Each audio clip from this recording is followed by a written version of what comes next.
David, have I ever told you the definition of insanity? Say that again? I'd say that insanity is capturing strongholds over and over and over and over again, expecting to see some kind of different gameplay.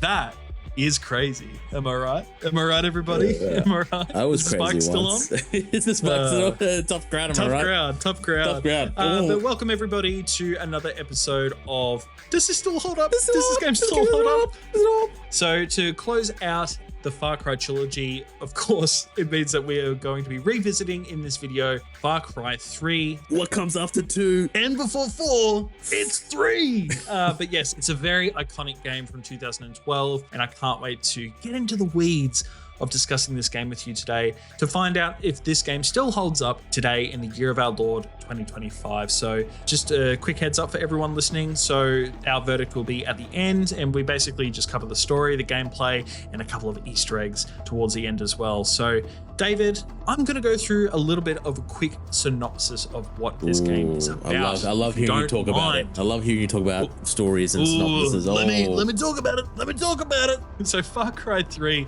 follows Jason Brody, a tourist stranded on a lawless tropical island after his friends are kidnapped by pirates. Yarr. Oh no! And as he fights to rescue them, Jason descends deeper into violence and madness, blurring the lines between survival and becoming the monster he's trying to escape. So, David, what do you think of this goddamn game? What do I think? Let me tell you about the definition of insanity. Ooh. It's talking about games over and over again. I love this game. I think you and I have talked about this in length, but I think we can both say it's probably where the Far Cry series has peaked, in my opinion, when it comes to just storytelling, popularity, gameplay mechanics, and tension and world building. Speaking of obviously what this game is about, you are not a mercenary. You're not some Duke Nukem wannabe secret spy. You're some rich white kid, baby. You're just some rich white kid who's just an everyday guy who's just been caught in a very, very shitty situation and has been put into this world where he has to pretty much descend into this madness or this lawless island to try and save his friends and try to do the right thing by surviving and getting out alive. And the story is pretty straightforward. There's nothing new when it comes to the storytelling, besides some psychedelics, some drugs, am I right, fellas? Well, I find with this game, so in essence, Jason Brody has to become the beast to slay the beast in a way, and he has to kill his maker. Yeah, exactly. And I think that this game juggles a lot of very interesting themes and ideas, but I would say that ultimately it feels very style over substance. And I think with the execution, I almost feel like it has incredible performances that stand out to me. Like, fuck man, Vaas. Dude, this guy single-handedly ruined the rest of the series because of how good and solid his performance was as Vaas. Like, every villain after Far Cry 3, Ubisoft basically kept to this formula of, all right, let's have this really crazy, chaotic area, and it has this massive, larger-than-life, unique kind of villain that's inhabiting the space and corrupting the lands. And I think that is really fucking fascinating. But I feel like it's incredible performances wrapped in really terrible writing. I think that the writing and some of the stuff that these characters have to say, it just really didn't resonate with me. And I think that I remembered it being a lot more airtight when this game first came out. More specifically with Jason's descent into madness. Like, I remember that was this massive discussion piece of this game back in the day where it's like, oh wow, like you start off as this wimpy, blubbering bitch who gradually descends into madness and starts to love basically becoming this machine on the Rook Islands. But when I was replaying it, dude, he was basically 2 or 3 missions in and then he was already there. Like, he was like, you know, rescuing his girlfriend, and he's like, hell yeah, death is awesome. And like this maniac transition just wasn't gradual at all. I was literally just thinking about that mission. I just remember like, he's just in the car and he's yelling like, simplify. And I'm just like, I swear when I first played this game, it was meant to be much more of a gradual just descent into madness, but it completely took me by surprise replaying it. Like, it's just 2 missions in and he's like, yeah, guns and explosions. Yeah, and I don't know, I did find that really annoying, but I will say that it's probably one of my only criticisms and complaints about this game, because I think that this game trades in that gritty, immersive realism of Far Cry 2, that really depressing setting and oppressive environment, and it actually trades it for this, you're basically in a tropical playground where you can just play your own way, and I think that that was quite innovative, and it basically set the gold standard or the bar for Ubisoft games, and with the implementation of radio towers, which are essentially your towers from Assassin's Creed, and then you've got your strongholds, which you can charge in and take out enemies to capture this outpost, or you can try and go stealthy and sneak your way in, take everyone out stealthily, and I just thought that that was really awesome. So this game implements some really, really great mechanics and adds so much variety to how you can play. So I've played the whole game. Over the past week. I've had nothing but time because I've been recovering from surgery. So I've played a metric fuck ton of this game. But David, I'm really curious to hear your thoughts on the story, because one thing that I noticed, despite the instant transition of Jason Brody basically becoming a maniac, I also noticed that this game has some fucking incredible set piece missions, and each of the missions in the story are so unique from each other. It really prevents this game from being too repetitive. Like, I'm pretty sure that most of the game, if not all of the story missions, require you to do something different from one another. You're never really doing the same thing twice. Yeah, so it's been a refreshing experience to revisit this game. I mean, Michael Mando's performance as Vaas is legendary, and I don't think any other antagonist in the Far Cry series has come close to his performance as Vaas. And the mission structure is so refreshing from Far Cry 2, especially with the gameplay, set pieces, and design. Gone now are like driving around this beautiful landscape of the Rook Islands. Like, it is, even today after 13 years, this game looks still breathtaking. On Far Cry Classic. Like, it's just, I just can't believe that this game came out on the 360 PS3 sometimes, when I'm just sitting there in awe. But gone are the days of you driving around the island and then mercenaries come at you left, right, and center. God, and the spamming of the mercenaries, and obviously hunting for diamonds. But yeah, it's a much more obviously structured story with amazing set piece designs where you can pretty much infiltrate different ways of how you approach missions. I always go stealthily because I just think it's just so satisfying going in, scanning out the perimeter, going in either close or personal, or from a distance for a sniper, or even just using an animal cage to just create chaos. Animal cages are so fucking satisfying, because all you need to do you just shoot one. Is it a tiger in there? Yeah, is it a tiger? Is it a bear? And then it's like, you just have to sit back and you just don't have to do anything. It's so fucking fun. Watch the chaos. But one of my favorite, I think, missions that I can think when you're talking about set pieces, and like I said, I'm taking my time with this game, so I can't believe how long this is the it's so dumb. It's just burning the weed. Oh, is it the weed one? Just going on the weed one. You got the fucking Skrillex and Damian Marley track in the background as well. It's so with cool. The flamethrower. It's just so cool, and it's so unique, and it just stands out to me in such a way because it's just so like lighthearted and fun. You just got a massive flamethrower. You burn the weed, and then you notice that Jason is getting high off the weeds, and he's like, "Yeah, he's laughing a bit." He's like, "Yeah, it's awesome." It's just so funny, so unique, and one of the many set pieces in this game that you do get to experience, because Ubisoft really upped the design with making sure that this game doesn't feel repetitive in nature, especially with the events outside. There's so many times you can do a tower and you're like, okay, just gonna climb up this tower again, take the thing off, it's the same song and dance. And with doing the outpost again, while yes, it is cool that you can go into it in different ways, it does have a repetitive feeling after a while. However, the core gameplay loop just scratches my brain in a way that I can't really describe. I love going in, scanning out these bases, or climbing the towers, or going hunting. It's just so much more variety compared to Far Cry 2, which was just either finding diamonds and going to point A to point E with your buddies, essentially. Yeah, well, it's interesting that you say that, because touching on the repetitive nature of, capturing the strongholds or climbing the radio towers, I'm so glad you said that, because I feel like in many ways, actually, this game is the antithesis of Far Cry 2, because even though Far Cry 2 had that open world experience and introduced that to this series, I felt like Far Cry 3 is just like, let's just make it more casual, but let's just make it more fun. Let's make it a playground. And the repetitive nature isn't actually from the story, where I felt like it was with Far Cry 2, where the repetitive nature or the repetitive objectives in this game is actually just capturing the strongholds, climbing the radio towers and all that stuff, all the optional objectives.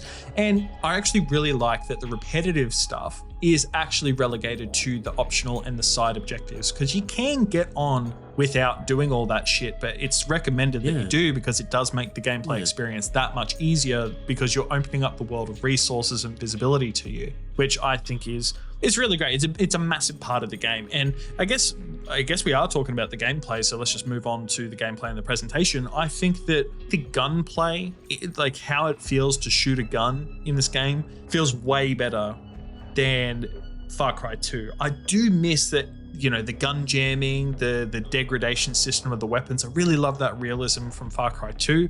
But I do think that Far Cry 3 nails the weapon variety, how it feels to draw and shoot a bow and arrow. You know, the sound of like an AK-47 firing off, like the sound effects of the guns, just so meaty, dude. And yeah, they just really nailed it. I think they knocked it out of the park in this game. Some other gameplay elements as well that I really noticed. So driving feels completely different than it does in Far Cry 2. The only other way that I can describe it is that it feels slippery.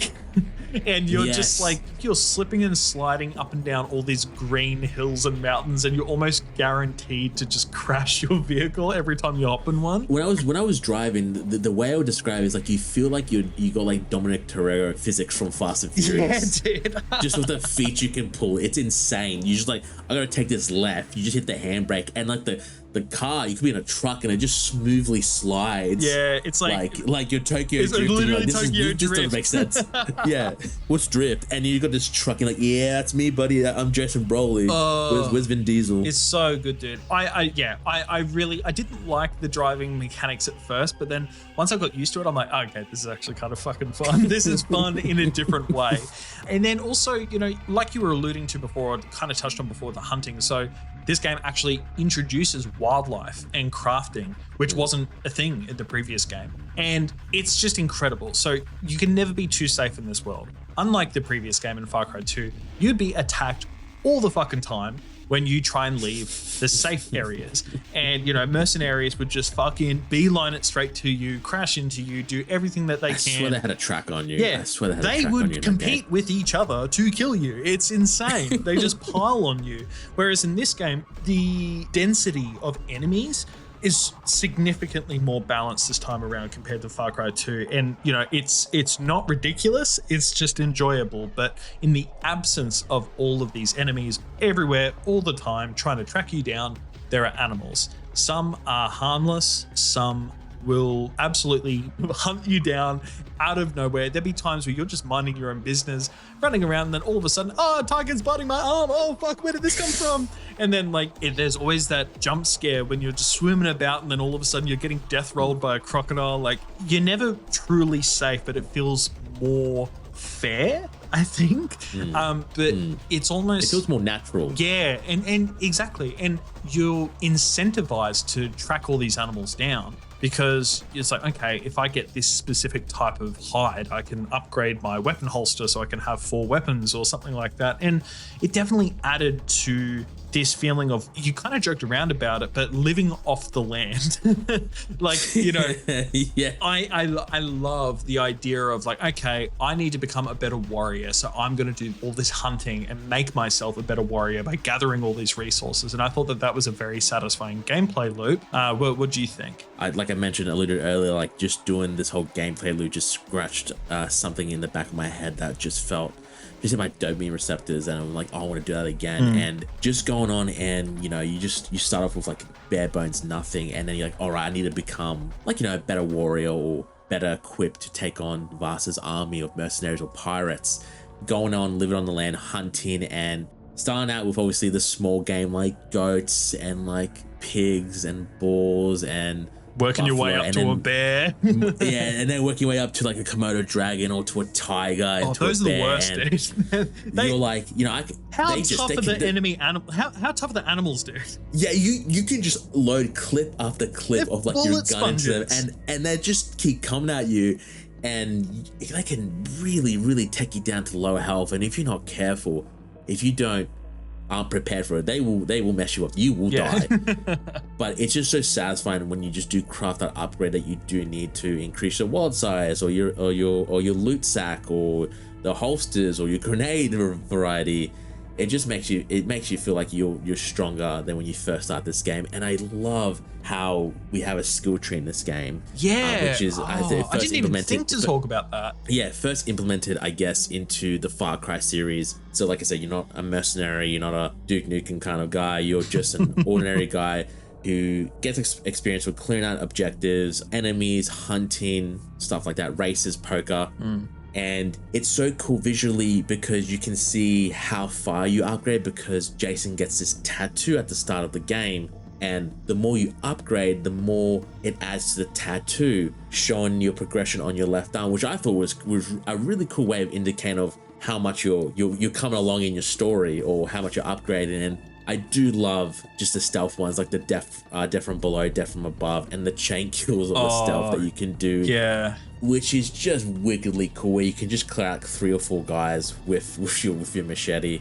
Just doing that whole entire loop and just becoming better and stronger just really tickles my dopamine brain in a way that I love in this game. Yeah, it's funny because I've bitched on this channel before about how I really don't like skill trees that feel like incremental improvements. I like when every upgrade you do feels meaningful, and I think that this is an example of a skill tree where they've come up with actually really creative ways of upgrading your abilities with each individual skill significantly enough that you notice the change every single time. And yeah. I gotta take my hat off to Ubisoft.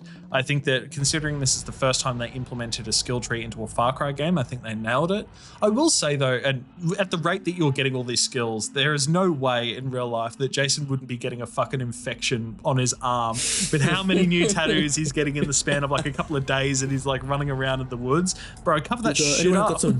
Does anyone got some Dr. Pickle? Yeah, does anyone have the second here, skin or just some cling wrap at this point, honestly? Please. But I think, in Rex his hand to heal himself. Oh, dude. I do love that animation feature. I do love that you can either stab yourself with a syringe to get yourself back to full health, or if you haven't crafted any, you can just, pop that bullet out of your arm. I love the idea that you can slowly... I still love that I have that. Yeah, it's such a cool implementation, dude. But if there was some... And, sorry to interrupt, and the fire physics are still phenomenal in this game as well. They're even better. It feels truly like an Xbox One, PS4 type of game that was created on the back end of the Xbox 360, PS3 generation. It just feels really polished compared to Far Cry 2. And I don't want to compare them too much because they are similar in gameplay mechanics and, some implementations like the fire physics and all that stuff, that still carries across. But different tones. Yeah, very different tones. They're both great. Equally, but separately. In hindsight, it's actually quite innovative with how much shit they crammed into this game. The jump from Far Cry 2 to Far Cry 3 is way bigger and eclipses any further jumps, I think, from say like Far Cry 3 to Far Cry 4, 4 to 5, and so on and so on. So I think it's where they just nailed the formula and they just kept. Yeah, exactly. They were just like, oh my god, we've fucking perfected it. We don't want to change it. And I feel like with small tweaks. And I feel like they kind of got a little bit stuck with subsequent games, but we'll talk about that when the time comes, when we check out the next 3 games down the track. But I think overall, so we've talked a bit about the overall story and the gameplay features, but I might just talk about the ending of this game real quick, if that's okay, David. Please. I'll cover Vaas first because he's dealt with roughly 2/3 of the way through this game, and I do have some thoughts on that. So basically, you eventually come up against Vaas. So Vaas, the interesting thing about him is he is used on all of the marketing material. There was also this little web series or this 3 video promotional material that was used with Michael Mando as Vaas and the guy from Superbad, and it's basically like him tormenting this visitor or whatever. The marketing on the beach. The marketing was really great for this game, and he's on the cover of the game. He's the most quotable person from the game. Like, he is the big selling point of Far Cry 3, and he is so big that he's cast a shadow on the rest of this series, in my personal opinion. But the thing that I don't like is that he isn't the big bad in this game. He is just like the second in command, so to speak. There's this guy that he reports to, and his name is Hoyt. And I'll be honest, I just didn't really like Hoyt as a villain, and I just never really bought that Vaas would answer to someone like Hoyt. I'm so glad you brought this up. I feel like with Vaas's portrayal, like he's the big dick, and I feel like he wouldn't want to play second fiddle to someone else, or that he would be scared of someone else. So much agreed. Yeah, I don't know. I feel like it's a bit of a missed opportunity not just having Vaas as the big bad. To be fair, if I am to play devil's advocate to this, Jason, in a way, is playing second fiddle to Sintra. And Sintra is the big cojones, like the big dog of the Rakyat. Big dog. And in a way, you are almost the parallel or the antithesis of becoming the same person as Vaas. That's the theme that they're trying to work with here. So Vaas reporting to Hoyt and Jason reporting to Citra. In a way, I guess that makes sense if they're trying to parallel absolutely everything. But part of me just wishes that the big bad was Vaas. I could have said it better myself than the way you put it. Like, Vaas was the main selling point of Far Cry 3. Like I said, Michael Mando's portrayal is incredible. It hasn't been able to be reached any of the other Far Cry games, and I couldn't really connect with obviously Hoyt as a villain or as a secondary villain. He just kind of, I don't know, it just felt jarring when I remember first playing it, where you like go from killing Vaas to just this guy that you don't really get a lot of screen time with, and he hasn't really set up as like the big bad, because they really don't show it that well that Vaas would answer to this random guy who seems very just like a weak, scrawny villain. You know what I mean? Yeah. Like, just like he was like the generic bad guy, like insert bad guy A, like a Marvel villain, like a disposable Marvel villain, where like Vaas was like Thanos because he's just so iconic. And which obviously leads to the ending, with Citra and giving you the two choices of either saving your friends or killing your friends and joining Citra. And I don't see a world, or I could be wrong, and if I'm wrong, please tell me in the comments, where people would instinctively have chosen to kill their friends on their first attempt of this game, or first playing this game, because narratively it makes no sense. The whole point of Jason as a story is to save his friends. Yeah. Like to save your family, to save your girlfriend. It makes no sense for him as a character, just for him like, you know what? I'm gonna kill my younger brother that I spent ages fighting tooth and nail, going through all this horrors, just for him to die at the end, or kill all your friends, and then, oh yeah, I'm gonna get laid, and then he eventually dies. He eventually dies by Citra stabbing him. So to me, choice A, it seems like it's a canon ending, which is meant to be the good ending. Oh, of but course. It feels like both endings kind of abruptly just, I don't know, they feel. It's like, oh, we're done now. We're done now. We're done now. You're done now. Bye. I hope you enjoyed Far Cry, which is nothing wrong with that. Like, I don't think people are playing this game for the story. I think people are playing this game for the gameplay and the gameplay. And I feel like when Vaas dies or you kill Vaas, the game story kind of dips. Yeah. Because it just seems like they just didn't know how to wrap it up. Yeah, well, and I guess. Well, if you think about it, even just in general, Vaas really isn't in the game all that much. It's like he's at the start, then you play like a good, I don't know, maybe 4 or 5 hours, and then you've got a middle section of the game where you're kind of mainly dealing with him because you're strong enough now, and then it's like, okay, he's dealt with. So let's just deal with Hoyt and all that stuff. And now that we're talking about it, I actually don't think that the endings are the problem. I think it's like the third act, or how they handled the rest of the game. Because if they just swapped a few things around, or maybe just changed how they structured the story a little bit, so that way it fed a little tidier into each of these options. Because, the whole time, or around like the 2/3 mark, pretty much when you're dealing with Vaas, Jason's just like, I'm not leaving. I'm not going to leave. And you're just like, insert bit from Wall Street. I'm not leaving. Yeah. But it's just like, the story goes on. It's like, but why? Like, why aren't you leaving? So why would you stay? I think Jason as a protagonist, I could not relate to him. I related more to my non-voice acted protagonist mercenary from Far Cry 2. Like, I just felt like Jason was just fucking annoying, I think. As far as characters go, like whenever his friends were interacting with him and just being like, we're going, right? Or even Liz, like every time like Liz was trying to comfort him or trying to like talk to him, reassure him in the cave and all that stuff, I was like, yeah, she's right, dude. She's totally right.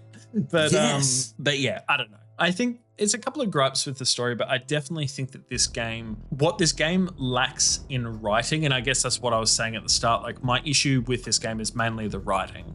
But as for the performances, the voice acting performances, the set piece missions, you know, like you said, the weed burning, you've got the rice fields, you've got like, you know, all these really crazy missions that are just so much fun, dude. And this game offers so much that it's definitely worth playing, but I guess it's probably getting spoiler for my final verdict. But one more thing that I just wanted to quickly touch on before I go into my Easter eggs, David, is that this game actually, so multiplayer saw a return in Far Cry 3, which it did. Looks amazing. I was watching some videos. I never got a chance to play it, but it looked incredible. It looked really, really cool. But there was also a co-op mode where you and your buddies could play through these co-op designed missions. And although I never got a chance to play that as well, I used to watch a fuck ton of Let's Play videos of co-op mode, and it just looked so chaotic and so fun. And yeah, it's just cool that these games came with additional modes and additional ways to play with a game that, you know, is already so fucking dense and rich of content. So I thought that was pretty cool and notable.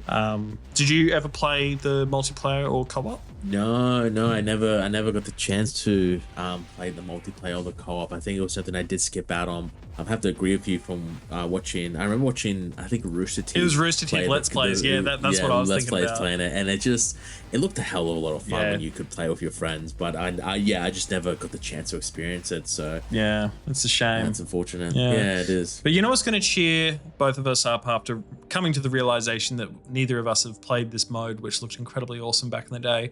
What? I think a couple of Easter eggs are going to cheer us up, David. No. All right, so in last week's video, I mentioned that in Far Cry 2, it had no Easter eggs. Well, this game is truly the complete antithesis because this has a metric fuck ton of Easter eggs. It's honestly bursting at the seams with Easter eggs. So I've only hand selected 4, but I can tell you now there's probably like dozens of Easter eggs in this game. It's insane. So I've got 4 for us to go through today, David. So Easter egg number 1. In the Lost Expedition Forgotten Experiment, you will immediately stumble across a manila folder with the Abstergo logo on it. So this logo can also be seen in various places throughout the mission, like on the walls, and it only confirms, David, that the Far Cry universe takes place in the same universe as Assassin's Creed. How cool is that? My God. Jason's actually an assassin. Oh my God. Jason is Desmond Miles reincarnated after 2012. Citra is Lucy. Oh my God. It all makes sense. But yeah, cool. All right. Well, I thought that was a fun little reference. And this game honestly references so many other IPs and games. Like this is a bonus Easter egg for you, but there's a part where Willis is like flying you over to Hoyt's island, and then he's like, I got to leave this island. I'm gonna join up with my buddies in Task Force 141 because there's a lot of trouble stirring with Russia, which is a reference to Call of Duty. So it's just really. Could you imagine he was being a 141? Oh, it's so cool. But I just like that, dude. Just these cheeky references. Okay, so for the second Easter egg, which is actually also located later in the same mission, once Jason reaches the control room to open the door to Lab 2, he will approach the control panel and he will say, "Would you kindly activate," in an Irish accent, which is a cheeky little reference to the Bioshock series. How cool is that? We've also covered that game. Yes, we have both these game series. We have also covered those games. It's coming full circle. It's coming full circle. So for the third Easter egg, David, so the jet skis in this game actually have a caution sticker on them. And the caution sticker on the jet skis read, "Caution, playing too much video games may lead to aggressive behavior. Handle with care, herp a derp." I love that. It's such a cheeky little Easter egg. I never thought to zoom in on the stickers with my camera or anything. No one ever like thinks that. of that. No one ever thinks of that. Which, by the way, I'll just quickly say, we haven't talked about it before, but the tagging feature in this game with the camera, fucking top notch. It's top notch. Top notch. All right, so for the final Easter egg, David, to tie this video full circle, or this trilogy full circle, at the coordinates 479 and 814, you can find a shipwreck of a vessel called the Medusa. And for those of you who don't know, the Medusa just so happens to be the name of Jack Carver's ship from Far Cry 1. So I just thought that was... I didn't even clock that. Yeah, it's such a nice little reference. It's like, in the intro cutscene of Far Cry 1, it zooms in on the name of the ship before it gets exploded by a random missile, and Jack Carver, Duke Nukem, does a somersault in the air. But I just thought that was just such a cool a subtle Easter egg and a nice little callback. So, no, to be honest, that game gave me PTSD, so I forgot it. Yeah, you repressed those memories from 2 weeks ago. I repressed it. Yeah, I did. It was for the greater good, trust me. But that's a cool little callback. Yeah, it did, absolutely. So that's the Easter eggs for this week for Far Cry 3. But David, we've talked about the game, we've talked about the Easter eggs, we've talked about the story at length. Please tell the good people, do you believe that this game still holds up in the year of our Lord 2025? Well, this may come as a shock to no one, but the answer I'm going to be is a resounding yes. Far Cry 3 is the peak of the Far Cry series, in my opinion. It has an amazing antagonist, an amazing gameplay loop. Not the best of stories, however, you will find a lot to love about this game. 100%, if you haven't played it, pick it up. It really holds well as a first-person shooter in our Lord 2025. Or if you want to revisit it, now's the perfect time. It's Christmas. You can get time off. Replay it. It's Christmas, buddy. It's Christmas, baby. And honestly, if any of you have a PlayStation 5 out there, it is actually on PlayStation Plus, and you can download it for free. So if you do have PlayStation Plus, now's the time, because you can play it on current gen hardware. And honestly, it looks amazing. And it looks amazing. I second what you said, David. I think that this is an amazing game. I am so happy that we were able to revisit this, because this was, honestly, this is probably one of my favorite open world environments. I just think the Rook Islands are beautiful. I loved revisiting the story and seeing Michael Mando's performance of Vaas once more.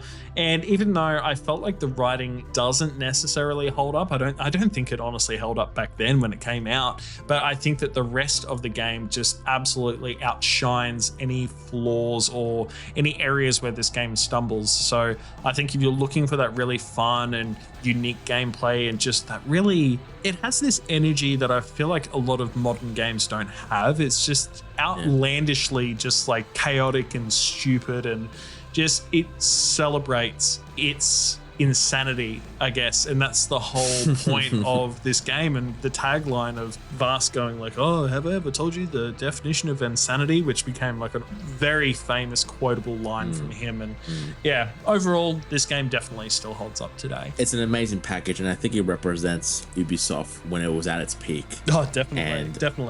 And I think, if you've never played, it's a crime if you haven't. So what Lennon said, I couldn't put it better myself. It is a great experience. It is an amazing experience. Yeah. It's an insanity. It's an insane experience. I can't speak right now. Experience. Having a brain fart. You're just too excited about Far Cry 3. But I think that just about wraps it up, everybody. Thank you so much for watching this video, or if you've watched the rest of our videos.